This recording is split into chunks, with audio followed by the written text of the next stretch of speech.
There is a smell that lives in the memory of anybody who grew up in a black household in America. Cast iron heating on the stove, onions and garlic hitting hot grease. A pot of something in the back that has been going low and slow since before you woke up. You already know what is sitting at number one on this list. You knew before you clicked. But that is not the interesting part. What we did was take the 30 dishes that define soul food and rank them by how the internet actually rates them, by the number of reviews and the average star ratings across the biggest recipe sites online. And here is the thing that surprised us. Some of the dishes that a whole generation would fight for barely made this list. A few of the ones your grandmother was famous for landed way down at the bottom. And that tells you something about what gets written down and what only gets passed hand to hand. So before we get to the fried chicken and the mac and cheese and the desserts that everybody expects, we are going to start at the bottom, because the bottom of this list is where the real ones live. Let me explain how we built it first, and then we will get into the food. The rankings come from combined review volume and average rating on the major online recipe platforms.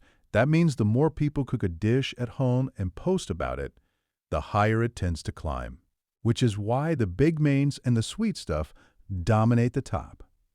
A million people search how to make baked mac and cheese for the holidays. Far fewer sit down to write out a 5-star review of how to clean chitterlings.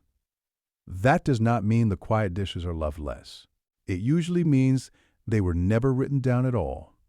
They were taught at a stove by a woman who measured nothing and got it right every single time. So when you see a dish ranked low, do not read it as forgotten. Read it as protected. Now, let us count them up. Number 30. Chitterlings. Chitlins if you were raised right.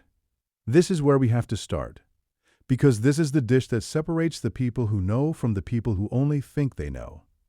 Chitlins are pig intestines, and they land at the bottom of the internet rankings for the simple reason that almost nobody outside the tradition is cooking them. And even inside the tradition, fewer hands know how every year. But their story is the whole story of soul food in one pot. When enslaved people were handed the parts of the hog that the plantation house threw away, the guts, the feet, the head, they did not have the option of throwing them out.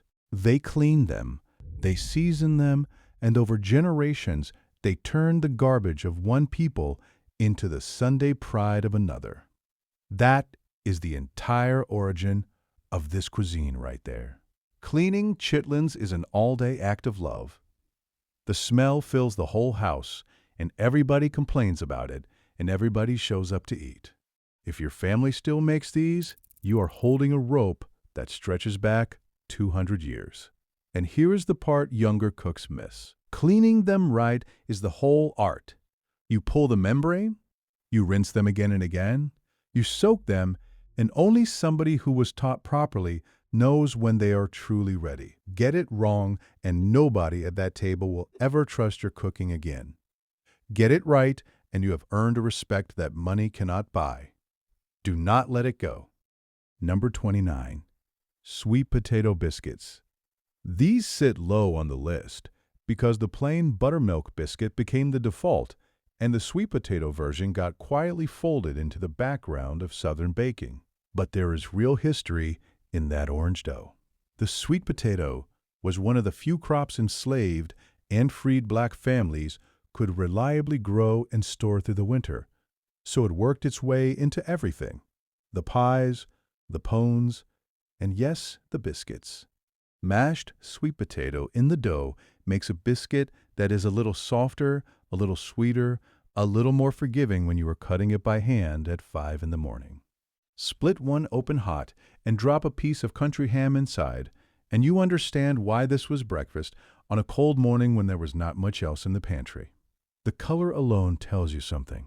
That deep orange is the color of a crop that carried families through winters when the smokehouse was running low and payday was still a week away. It is thrift turned into something you actually look forward to, and the fact that it ranks this low just means fewer hands are still rolling that dough out the old way. Before we continue, I want to show you something amazing. We put together a simple guide for the people who really care about these stories. Because whether we're talking about old school food, forgotten trade, one truth remains the same. History is disappearing. This is for anyone who believes these memories, these lessons, these ways of life are still worth keeping. You can find it in the link in the description below, or you can scan the QR code right here. Number 28. Hot water cornbread. Now this one hurts to see this low, because hot water cornbread is a test. There is no baking powder, no egg, no shortcut. You take cornmeal, you pour boiling water over it, you shape the batter in your bare hands, even though it is almost too hot to touch, and you fry those little cakes in a skillet until the edges go crisp and lacy. It ranks low because you cannot really write down how to make it. You have to feel it. Too much water, and it falls apart. Too little, and it is dry. The women who made it best could not have told you a measurement if you begged them. That is disappearing knowledge, right there in one dish, and every year fewer people can do it by hand.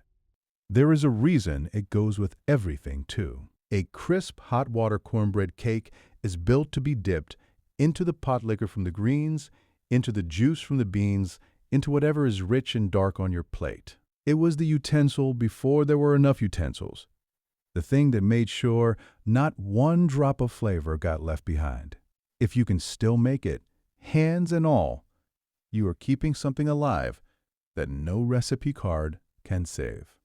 Number 27. Neck bones. Pork neck bones. Slow simmered until the meat gives up and slides off. Usually served over rice with plenty of the gravy they make on their own. This is another cheap cut dish, another one born from making the discarded parts of the animal taste like a reward. Neck bones do not photograph well, and they do not sell cookbooks, which is exactly why they live down here on the rankings. But ask anybody who grew up on them. There is a specific comfort in a plate of neck bones and rice on a weeknight. The kind of meal that stretched a paycheck and still felt like your mother loved you. You had to work for the meat, picking around the bone with your fingers, and somehow that made it taste better because nothing on that plate came easy and nothing got wasted. The gravy that cooks off those bones is deep and dark and rich, and folks would fight over the last spoonful of it. Nothing fancy, just deep, patient flavor from a cut that a lot of shoppers would walk right past in the store today without a second look. Number 26. Ham hocks. Here is a dish that is really a secret weapon disguised as a dish. A ham hock is the joint of the pig's leg, smoked and cured, and half the time it never gets eaten on its own. It gets dropped into the greens, into the beans, into the peas, to give up its smoke and salt and fat to everything around it. That is the genius of survival cooking. You take one cheap, tough, flavorful piece, and you let it season an entire pot. And when you are done, the meat that does come off that bone is the best bite in the house, and somebody in the family always claims it. The ham hock is proof that in this tradition, nothing gets wasted and everything has a job. There was a time when a single smoked hock had to season a whole week of pots, moving from the greens on Sunday to the beans on Monday, giving up a little more of itself each time. That is not just cooking. That is a whole philosophy of making do, of coaxing richness out of almost nothing, and it is the reason soul food tastes the way it does, even when the ingredients list is short and cheap. Number 25. Lima beans or butter beans, depending on where your people are from. These land in the lower half because they are humble by design. This was everyday eating, a pot of butter beans, cooked down soft with a piece of smoked meat served over rice or next to cornbread. Not a holiday dish, not a showstopper. Just the quiet, dependable food that fed families 6 days a week, so the seventh day could be special. There is something worth honoring in a dish whose whole purpose was to be reliable. Butter beans never asked to be famous. They just showed up every time, soft and buttery and warm, the kind of food that did not announce itself, but that you would miss the second it was gone. Ask somebody who grew up poor and proud, and they will tell you a bowl of butter beans over rice was never a punishment. It was home. Number 24. Smothered turkey wings. This is one of the newer entries in the Soul Food Canyon, and you can feel it. Turkey wings smothered in a thick brown gravy, baked until the meat is falling off, became popular as families looked for something a little leaner than pork, but with all the same soul food technique. That smothering method, browning the meat and then drowning it slow in seasoned gravy, is one of the most important moves in the whole kitchen. And turkey wings are a modern place it landed, lower on the list only because it is younger. But walk into the right kitchen on a Sunday and you will find a pan of these going, and the gravy alone is worth the trip. What makes it soul food is not the bird. It is the hands and the patience behind it. The browning, the seasoning, the low oven, the refusal to rush. Turkey wings prove that the tradition is still alive and still adapting, still finding new cuts to pour all that old wisdom into. Number 23. Hoppin' John. Black-eyed peas and rice cooked together with smoked meat. And if you know exactly when this shows up. New Year's Day. This is a low-country dish with deep roots in the Gullah Geechee communities of the Carolina and Georgia coast, where the rice culture and West African cooking met and never let go. Eating Hoppin' John on the first day of the year is supposed to bring luck and money, the peas for coins, the greens beside it for dollars. It ranks lower on volume because it is seasonal, a once-a-year tradition rather than a weeknight staple. But that once a year matters. It is one of those dishes that marks time, that tells your family the calendar has turned, and you made it to another year together. There is usually a little ceremony around it, too. Somebody reminds everybody to eat their peas before they do anything else on New Year's Day. And even the ones who roll their eyes end up taking a spoonful. Because you never know, and because grandmother said so. And because doing it is a way of keeping her at the table long after she is gone. Number 22. Salmon croquettes. Now here is a dish that carries the whole Great Migration inside it. When millions of black families moved north from the South in the first half of the 20th century into Chicago, Detroit, Harlem, and Oakland, they carried their cooking with them and adapted it to what the city offered. Canned salmon was cheap, shelf-stable, and everywhere. So you mixed it with cornmeal or crushed crackers, a little onion, an egg to hold it, and you fried up golden patties for breakfast on a Saturday morning. Salmon croquettes with grits and a biscuit was a whole generation's weekend memory. It ranks in the lower half because it feels old-fashioned to some, but that is exactly its value. It is a fingerprint of a specific place and time, the Southern kitchen learning to live up north. Picture a small apartment in Chicago or Detroit on a Saturday morning, the man of the house up early, the smell of those patties frying, grits going on the stove. That was a family that had left everything they knew in the South and was building something new. And this cheap can of fish was how they held on to Sunday breakfast in a cold city far from home. That is the whole migration in one skillet. Number 21. Cabbage. Fried cabbage, smothered cabbage, cabbage cooked down with a piece of smoked turkey or bacon until it is silky and sweet. Cabbage is the definition of a workhorse vegetable. Cheap, filling, available year-round, and endlessly cooperative. It sits at number 21 because it is so ordinary that few people bother to write recipes for it. But almost every soul food table has had a pot of it. The trick, and this is the disappearing part, is patience and seasoning. Anybody can boil cabbage into sadness. It takes somebody who learned at a real stove to cook it down slow until it tastes like something you crave. Add a little smoked turkey or a few pieces of bacon, a pinch of sugar to some people's recipes, Plenty of black pepper and thyme, and that plain head of cabbage turns into one of the most comforting things on the table. It fed a lot of families on very little, and it never once complained about being cheap. Now we are stepping into the middle of the list, where the everyday backbone lives. Number 20. Fried okra. Okra is one of the most direct links to West Africa on this entire list. The word itself comes from West African languages, and the plant crossed the Atlantic with the people who were enslaved, becoming a cornerstone of Southern cooking. Cut it into rounds, dredge it in seasoned cornmeal, and fry it crisp. And you turn a vegetable that a lot of folks are suspicious of into something people fight over. That crunch is the whole point. Okra ranks in the middle because it is polarizing. You either grew up loving it or you are still scared of it, but its presence here is a straight line back across the ocean. Every bite is a piece of history that survived the worst journey imaginable. And okra does more than just get fried. It thickens the gumbo. It goes in with tomatoes and corn for a summer stew. It stretches a meal in a dozen quiet ways. The plant itself was carried across the ocean and planted in new soil, and refused to die, which, if you think about it, is a fitting symbol for the people who brought it. Number 19. Cornbread dressing. Not stuffing.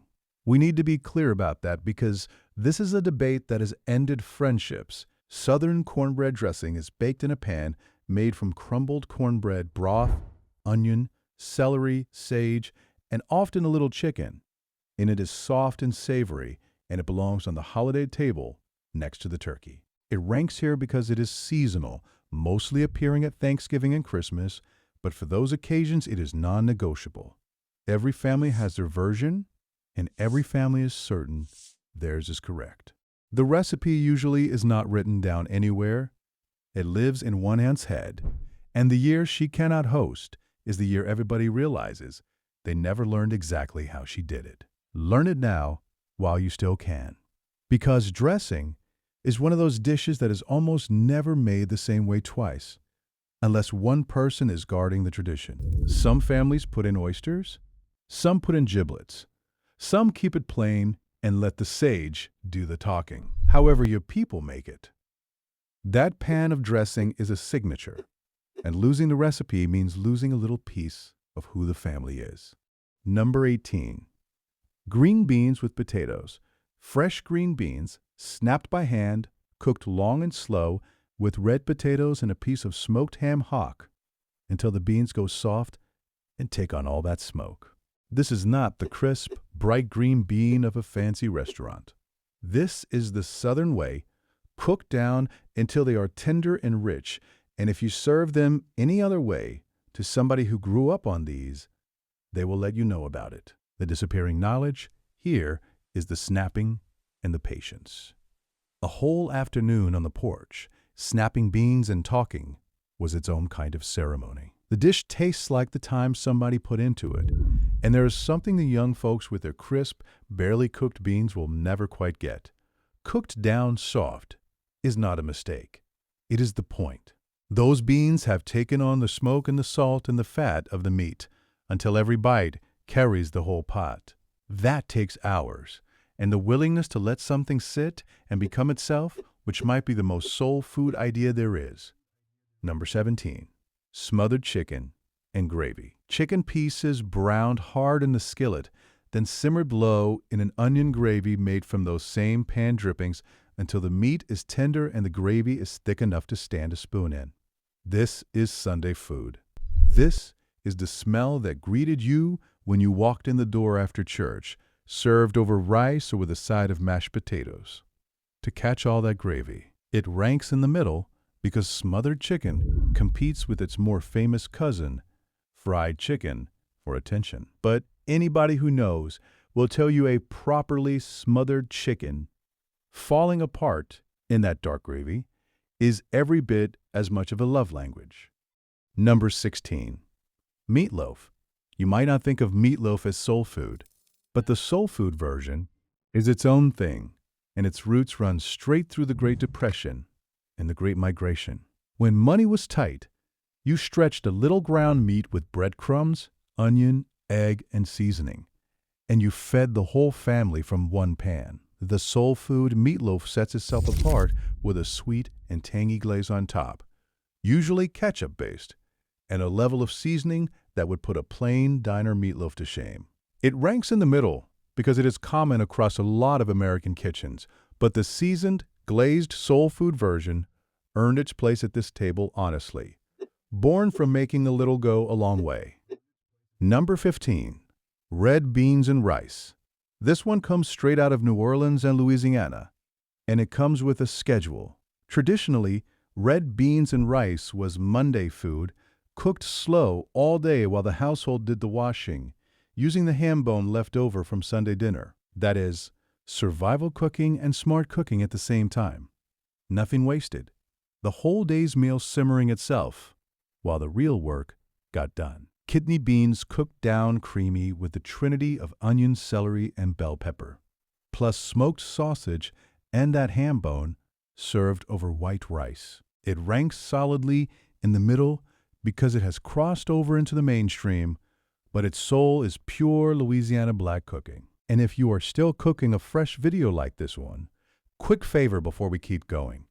If any of this is bringing back a memory, subscribe to the channel. We do this every week. Now, back to the list. Number 14. Barbecue ribs. Not the fast, sauced ribs off a chain menu. The real ones. Dry rubbed, cooked low and slow, over wood or in the oven, for hours until the meat pulls clean, then finished with a sauce that every pitmaster guards like a family secret. Barbecue in Black America is its own deep tradition. One that traveled and changed as families moved, picking up regional differences from the Carolinas to Memphis, to Kansas City to Texas. Ribs rank in the middle here, mostly because everybody has their own method and their own region, and nobody agrees on a single recipe, which scatters the reviews. But at a family cookout, the man on the grill with the ribs is a king, and everybody knows it. Number 13. Black-eyed peas. On their own now, not in the Hoppin' John. Black-eyed peas cooked down with smoked meat, soft and savory, are a staple far beyond just New Year's. Like okra, these peas crossed the ocean from West Africa and became foundational to Southern cooking. They carry that same New Year's luck tradition, but they also show up all year as a humble, filling, deeply satisfying pot of food. They rank here in the heart of the list because they bridge everything: survival food, West African heritage, holiday ritual, and everyday eating, all in one unassuming little pea. Cheap to grow, cheap to store, and rich with meaning. That is soul food in miniature. And there is a texture to a good pot of black-eyed peas that people spend years trying to get right. Creamy, but not mushy. The broth thickened just enough by the peas themselves. Cook them with a little smoked meat, an onion, and patience, and you have a dish that has comforted people through slavery, through the Depression, through the long move north, and through every ordinary Tuesday in between. Number 12. Fried catfish. Cornmeal crusted, fried golden and crisp. And for a whole lot of families, this means one thing: Friday. The Friday fish fry is an institution. Sometimes at home, sometimes out of somebody's garage, where they sold plates to the neighborhood. Catfish was affordable and available, especially in the South where it was farmed and caught. And that seasoned cornmeal crust turned it into a weekly celebration. It ranks strongly because it crosses over well, but the memory attached to it is specifically ours: the hot sauce, the white bread, the whole community stopping by. A fish fry was never really about the fish. It was about who showed up. The card tables, the folding chairs, the cousin who always brought the good hot sauce, the music playing in the background, the plates handed out the window, one after another. Selling fish plates on a Friday was also how a lot of families made a little extra money and how a lot of churches kept the lights on. So the humble catfish did double duty. It fed the community and it held it together. Number 11. Smothered pork chops. We are right at the edge of the top 10 now, and smothered pork chops earn their spot. Bone-in chops seasoned and browned, then finished slow in a thick onion gravy until they are tender enough to cut with a fork. This is that smothering technique again, the one that shows up all over soul food. And pork chops might be its finest expression. The disappearing knowledge here is the gravy. Making a real gravy from the pan drippings, getting the color right, getting it to thicken without going lumpy, that is a skill that takes years to feel in your hands. A jar of gravy is not the same thing, and everybody at the table can tell. Done right. This is one of the great weeknight dinners in all of American cooking. Number 10. Potato salad. And now we have entered dangerous territory. Because in the black community, the potato salad carries a weight that has nothing to do with potatoes. It is a matter of trust. There is a well-known, only half-joking rule that not everybody is allowed to bring the potato salad to the cookout. You have to have earned it. Your potato salad has to be known and respected before people will eat it without suspicion. Mustard or no mustard, egg or no egg, sweet pickle or dill. Everybody has strong opinions, and everybody is judging. It ranks in the top 10 because it is essential to every gathering, but its real place is cultural. The potato salad is where reputations are made and destroyed. If your family has a designated potato salad maker, that person holds real power, and they know it. There is even a running understanding that when that person passes, somebody has to be ready to take over, and God help the family if nobody learned the recipe in time. It sounds like a joke, and it is, but underneath the joke is something real. The potato salad is a place where trust and reputation and belonging all get worked out over a paper plate at a folding table. Number 9. Cornbread. Real cornbread baked in a screaming hot cast iron skillet that has been in the family longer than most of the family. So the crust comes out crisp while the inside stays tender. And here comes the fight. Because there is one question that divides this entire community: sugar or no sugar. To a lot of traditional Southern cooks, putting sugar in cornbread is close to a crime. That is cake, not cornbread. To others, a little sweetness is exactly right. We are not going to settle it here, but we know you have an opinion and we know it is strong. Cornbread ranks in the top 10 because it belongs beside almost everything else on this list. The greens, the beans, the peas, ready to sop up every last drop of pot liquor.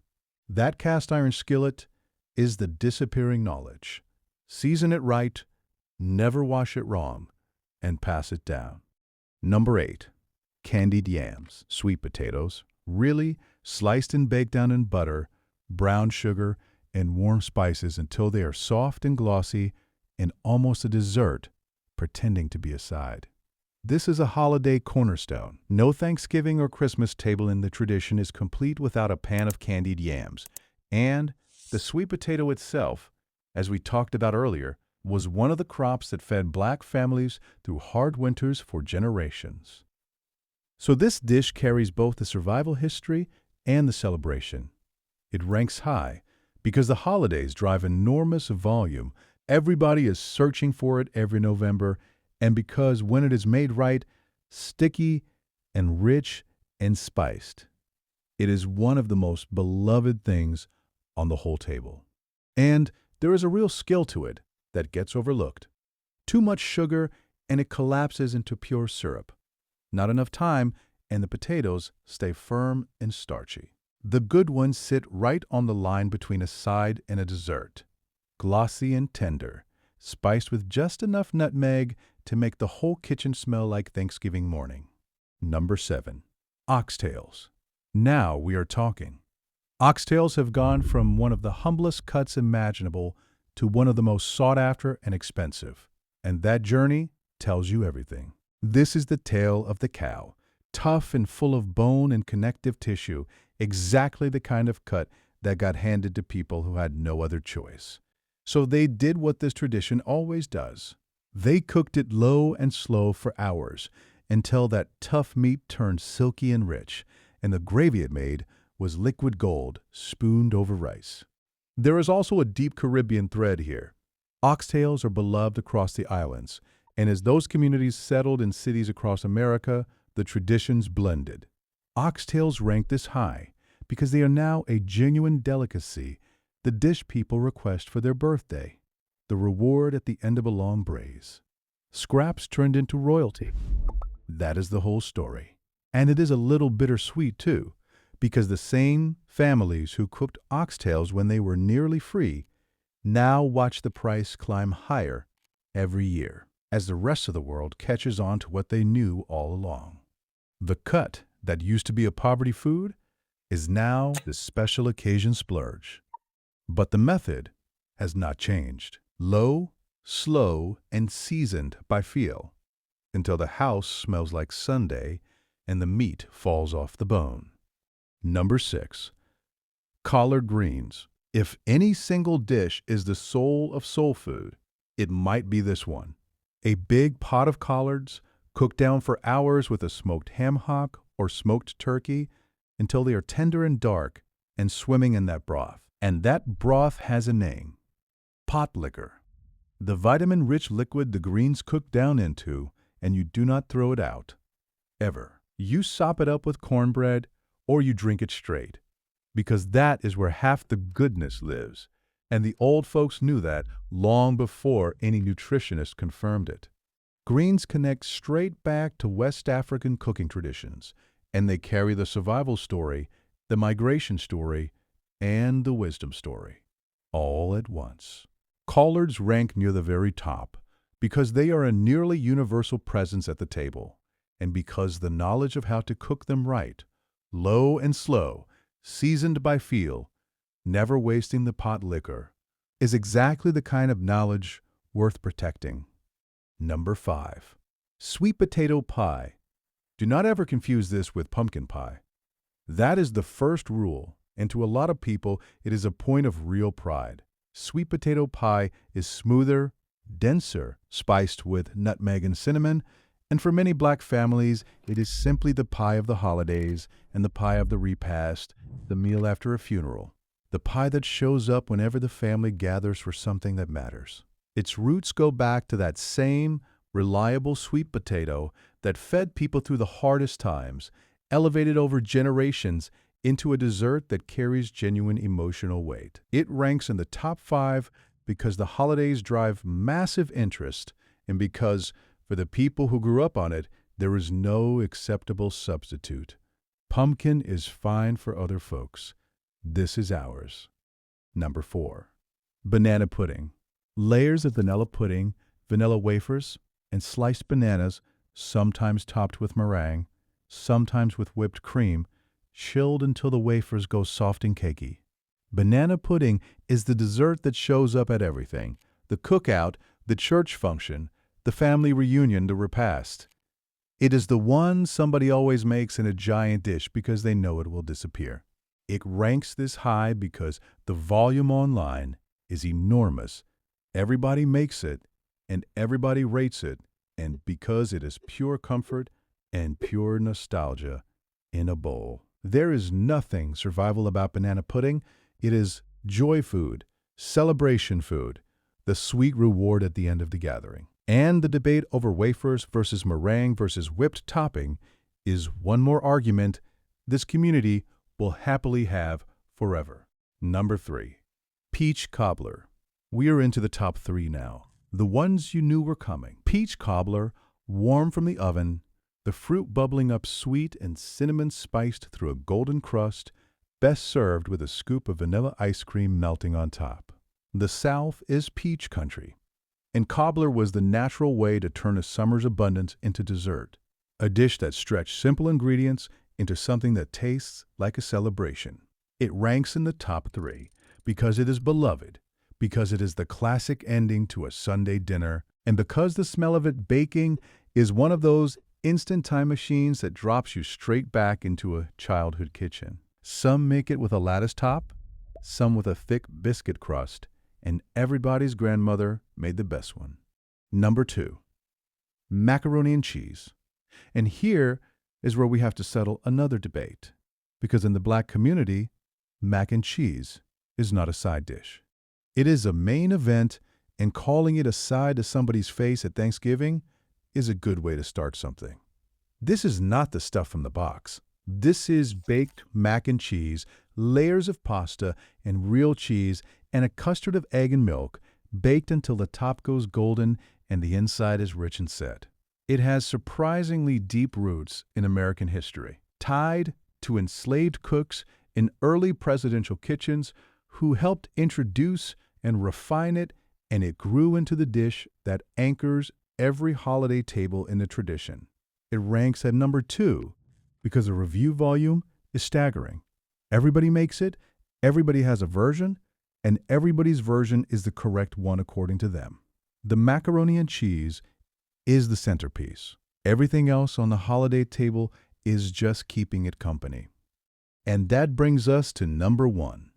You knew it the second you clicked. Fried chicken. Of course, it is fried chicken. But let us give the crown the story it deserves, because fried chicken is not just the most popular dish on this list, it is the dish where every single thread we have followed comes together.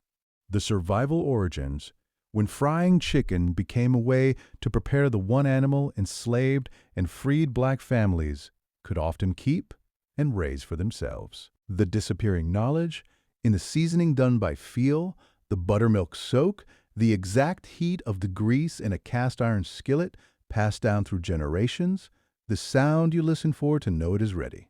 And the migration, because fried chicken traveled. In the days of segregation, when black travelers could not stop at whites-only restaurants on the road, they packed fried chicken to eat on the journey because it held up cold and it fed a family for miles. They called it the traveling food for a reason. It carried people to new lives in Chicago and Detroit and Harlem and Oakland, and it carried the memory of home right along with them. And then there is the Sunday of it all. Fried chicken is the smell of coming home from church. It is the platter in the middle of the table that meant the whole family was together and the week's hard work was for one afternoon set down. It ranks at number 1, not just because the internet loves it, though the review numbers dwarf everything else on this list. It ranks at number 1 because it is the dish that holds the entire story of a people who took what they were given and made it into something the whole world now craves. Survival became culture, scraps became celebration, and a piece of chicken in a hot skillet became one of the great symbols of home in all of American life. So that is the list. 30 dishes, ranked by how the internet rates them. From the chitterlings almost nobody writes down anymore, to the fried chicken everybody already crowned. But if you have been nodding along, you already know the ranking was never really the point. These dishes are how a people remembered who they were. They are survival turned into pride, hardship turned into flavor, and knowledge passed from one pair of hands to the next at a hot stove, most of it never written in any book. That is what makes it worth protecting. Every time you cook one of these the old way, low and slow and seasoned by feel, you are keeping a rope in your hands that reaches back generations. So here is what we want from you.